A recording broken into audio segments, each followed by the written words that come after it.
वैश्विक महामारी से जंग लगातार जारी है। इस बीच नई दिल्ली में न्यूजीलैंड के हाई कमीशन में काम करने वाले एक भारतीय कर्मचारी की मौत हो गई, जो कोरोना पॉजिटिव बताए जा रहे हैं। न्यूजीलैंड के विदेश मंत्री ने इस पर दुख जाहिर किया। ये वही कर्मचारी था जिसके लिए यूथ कांग्रेस नेता ने ऑक्सीजन पहुंचाने में मदद की थी। नई दिल्ली में मौजूद न्यूजीलैंड हाई कमीशन में तैनात उस भारतीय कर्मचारी की मौत हो गई है जो पिछले दिनों कोरोना संक्रमित पाया गया था।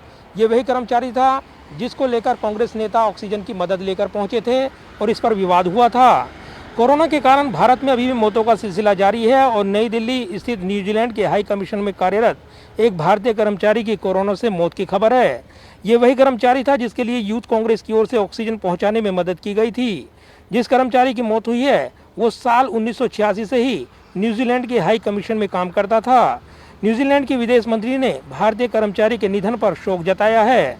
न्यूजीलैंड की विदेश मंत्री नानिया माहूता की ओर से जारी बयान में कहा गया है कि दुख की इस घड़ी में वो कर्मचारी के परिवार के प्रति संवेदना व्यक्त करती हैं। न्यूजीलैंड एम्बेसी का ये वही कर्मचारी था जिसको कांग्रेस की ओर से ऑक्सीजन पहुंचाने को लेकर विवाद हुआ था, लिहाजा ये मामला फिर सुर्खियों में आ गया है। दरअसल कोरोना की लहर के बीच जब नई दिल्ली समेत देश के अलग अलग हिस्सों में ऑक्सीजन की किल्लत थी, तभी न्यूजीलैंड हाई कमीशन सुर्खियों में आया था। हाई कमीशन द्वारा ट्वीट कर ऑक्सीजन सिलेंडर की मदद मांगी गई थी, जिसके बाद यूथ कांग्रेस के अध्यक्ष श्रीनिवास बीवी मदद लेकर पहुंचे थे। इस पर काफ़ी विवाद हुआ था और विदेश मंत्रालय द्वारा आपत्ति जाहिर की गई थी। हालांकि उच्चायोग ने इस ट्वीट को थोड़ी देर बाद डिलीट कर दिया था। ट्वीट डिलीट करने के कदम पर सवाल उठा था कि क्या न्यूजीलैंड उच्चायोग पर भारत सरकार की ओर से ट्वीट डिलीट करने का दबाव डाला गया था।